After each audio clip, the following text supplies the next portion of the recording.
2026 সালের মার্চ মাস কাঠমান্ডু ৩৫ বছর বয়সের এক র্যাপার ইঞ্জিনিয়ার শপথ নিতেছে প্রাইম মিনিস্টার হিসেবে। বালেন্দ্র শাহ, সবাই জানে বালেন নামে। তার দল রাষ্ট্রীয় স্বতন্ত্র পার্টি, পার্টির বয়স মাত্র 4 বছর। 275টা আসনে পার্লামেন্টে 182টা আসন পাইছে। ভূমিধ্বস বিজয়। নেপালে সে 3 বুড়া, কেপি ওলি, শের বাহাদুর দেউবা আর পুষ্পকমল দাহাল, যারা 2 দশক ধরে চেয়ার খেলা খেলতেছিল, বালেন তাদের ধুলায় মিশাই দিচ্ছে। ওলিকে তার নিজের সিটে হারাইছে 50,000 ভোটের ব্যবধানে। এবার আসেন ঢাকায়। ফেব্রুয়ারি 26 শপথ নিতেছে তারেক রহমান। এই লোক দেশে ছিল না 17 বছর। বর্ষা বিপ্লবের সাথে যার কোনো সম্পর্ক নাই, জুলাই অভ্যুত্থানে যার পা কখনো রাস্তায় পড়ে নাই, সে এখন বাংলাদেশের প্রাইম মিনিস্টার। আর জুলাই অভ্যুত্থানের সন্তান এনসিপি 30টা আসনে লড়াই করছে, জিতছে মাত্র 6টায়। এটা একটা ঐতিহাসিক ট্র্যাজেডি। 2 দেশেই ছাত্ররা সরকার ফেলছিল, 2 দেশেই ছিল দুর্নীতি, বেকারত্ব, স্বৈর শাসন, জনতার ক্ষোভ। 2 দেশে রক্ত দিচ্ছে তরুণরা, কিন্তু একটা দেশে তরুণরা রাষ্ট্র ক্ষমতা নিচ্ছে, আর একটা পুরাতন বন্দোবস্ত ফেরত আসছে পিছনের দরজা দিয়ে। আরো বেপরোয়া, আরো বর্বর হইয়া কেন? আশ্চর্যের কথা হইলো এই প্রশ্নের উত্তর কেউ দেয় নাই। কোনো সেমিনার নাই, কোনো আলোচনা নাই, এমনকি এনসিপি নিজেও এটা নিয়ে কোনো গোল টেবিল বসায় নাই, যেন কিছুই হয় নাই, যেন বিপ্লবের কোনো মূল্যই নাই। এভাবেই যেন কোনো কিছু না বদলানোরই কথা ছিল। আজকে আমি 2 দেশের ছাত্র আন্দোলন, ছাত্র নেতৃত্ব, তাদের কৌশল, তাদের কাজের পদ্ধতি সব গভীরে গিয়ে তুলনা করবো। পরতে পরতে এটা একটা দীর্ঘ আলাপ, কিন্তু করতেই যেতেছে, কারণ এই বিশ্লেষণ না বুঝলে আগামীর 5 বছরের বাংলাদেশ বুঝতে পারবেন না। আগে বুঝে নি নেপালে ঠিক কি ঘটেছিল। নেপালের গল্প বুঝতে হইলে একটু পেছনে যাইতে হবে। 2008 থেকে 2025, মাত্র 17 বছরে নেপালে 14টা সরকার, 8 জন প্রধানমন্ত্রী। কোন সরকার 5 বছর টেকে নাই। 3 জন বুড়া নেতা, ওলি, দেউবা আর দাহাল, পালা করে চেয়ার বদল করতো। জনগণের কাছে কোনো জবাবদিহিতা নেই। সেই দেশে দেশের 20% বেশি তরুণ বেকার। প্রত্যেকদিন হাজার হাজার নেপালি দেশ ছাড়তেছে লেবার ভিসায়, মালয়েশিয়া, কাতার, আমিরাতে যায় শ্রম বেচতে। আর সেই সময় এই 3 বুড়ার ছেলেমেয়েরা কি করতেছিল? ইনস্টাগ্রামে বিলাসী জীবনের ছবি দিতেছিল। দুবাইয়ের ছুটি, লন্ডনে কেনাকাটা, দামি গাড়ি, প্রাইভেট জেট। তরুণরা একদিন এটা দেখতে দেখতে হ্যাশট্যাগ বানাইলো নেপো বেবিজ, মানে হইতেছে স্বজন পোষণের বেবি, শিশু।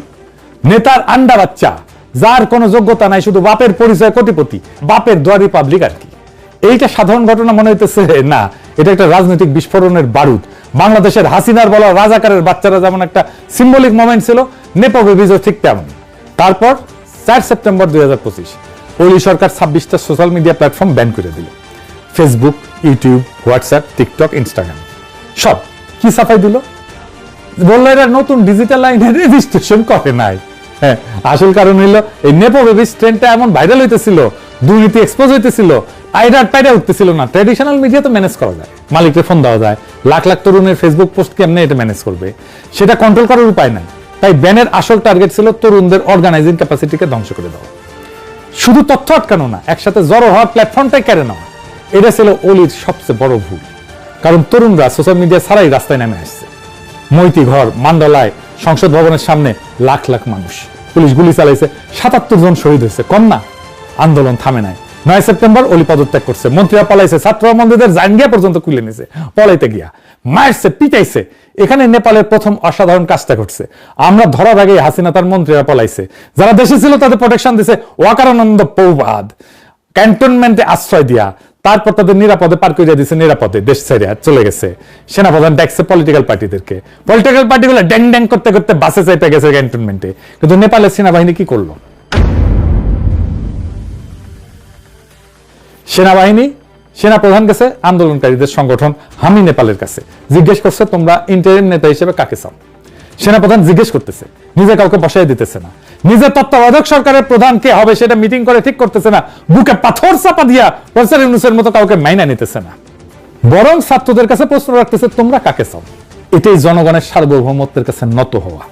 নেপালের সেনাপ্রধান সেটা করছে, বাংলাদেশের সেনাপ্রধান সেটা করে নাই।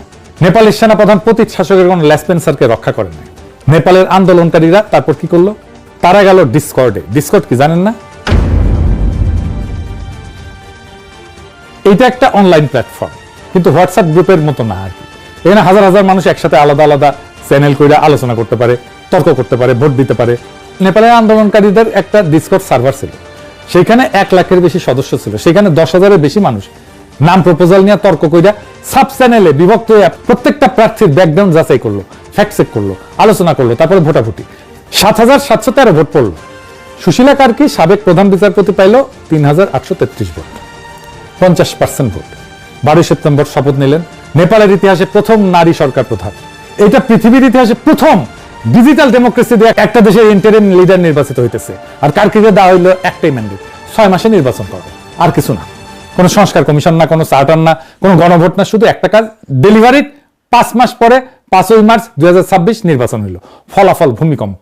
বালানের দল 182, নেপালি কংগ্রেস দেউবার দল 38, সিপিএন ইউএমএল ওলি 25, মাওবাদী বুড়াদাহাল 17। কাঠমান্ডু ভ্যালির 15টা আসনে 15টাই আরএসপি মানে তরুণরা। ওলি তার নিজের সিটে হারল। 35 বছরের বালেন নেপালের ইতিহাসের সবচেয়ে তরুণ প্রধানমন্ত্রী। এটা একটা সম্পূর্ণ রিপ্লেসমেন্ট, শুধু মুখ বদলানো না, পুরো জেনারেশন বদলানো। এখন আসেন বাংলাদেশে। বাংলাদেশে কি ঘটেছিল আর কি ঘটে নাই? বাংলাদেশে তো বিস্ফোরণ হয়েছিল, আমরা সবাই জানি, আমরা সবাই তার পার্ট। ছোট ঘটনা ছিল না। 15 বছরের ফ্যাসিবাদী শাসন ছাত্ররা ভাঙা ফেলছিল, শত শত মানুষ জান দিছে। আবু সাইদ বুকসিতায় দাঁড়ানোর ছবিটা মনে আছে না? ওই একটা ছবি সারা দেশ কাঁপাই দিছিল। রংপুর থেকে চট্টগ্রাম, প্রাইভেট বিশ্ববিদ্যালয় থেকে গ্রামের কলেজ, একটাই কথা ছিল সবার মুখে, এই ব্যবস্থা মানি না, লাখো শহীদের রক্তে কেনা দেশটা কারো বাপের না। হাসিনা পলাইলো। 5ই আগস্ট 2024 প্রফেসর ইউনূসকে অন্তর্বর্তী সরকারের প্রধান বানানো হলো। কমিশন বসলো, সরকার সংস্কারের কথা শুরু হইলো। তারপর 1.5 বছর চুপ। অবশেষে 12 ফেব্রুয়ারি নির্বাচন হইলো। ফলাফল আমরা জানি। যে এলাকাগুলোয় জুলাই আন্দোলনে আগুন সবচেয়ে বেশি ছুঁয়েছিল, রংপুর, রাজশাহী, খুলনা, সেখানে জামাত এনসিপি জোট সুইপ করছে। আবু সাইদের রংপুরে প্রত্যেকটা আসন জোটের। ঢাকায় অবিশ্বাস্য ভালো করছে, এমনকি গুজব আছে তারেক রহমান নিজে ঢাকার তার সিটে হারছিল, পরে ইলেকশন ইঞ্জিনিয়ারিং দিয়ে জিতে দেওয়া হয়েছে। এর মানে কি?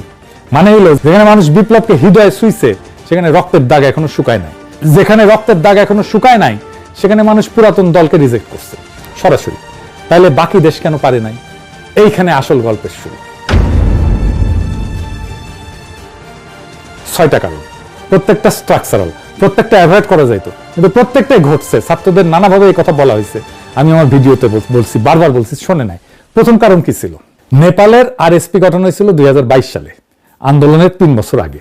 2022-এর নির্বাচনে চতুর্থ বৃহত্তম দল হিসেবে পার্লামেন্টে ঢুকে গেছিল, মন্ত্রিসভাতে ছিল কিছুদিন। আর বালেন শাহ 2022-এ স্বতন্ত্র প্রার্থী হিসেবে কাঠমান্ডুর মেয়র হয়েছিল 60,000 ভোটের ব্যবধানে। 3 বছর মেয়রগিরি করছে, দুর্নীতি কমাইছে, রাস্তা ঠিক করছে, কাঠমান্ডু শহর দৃশ্যমানভাবে বদলাই গেছে।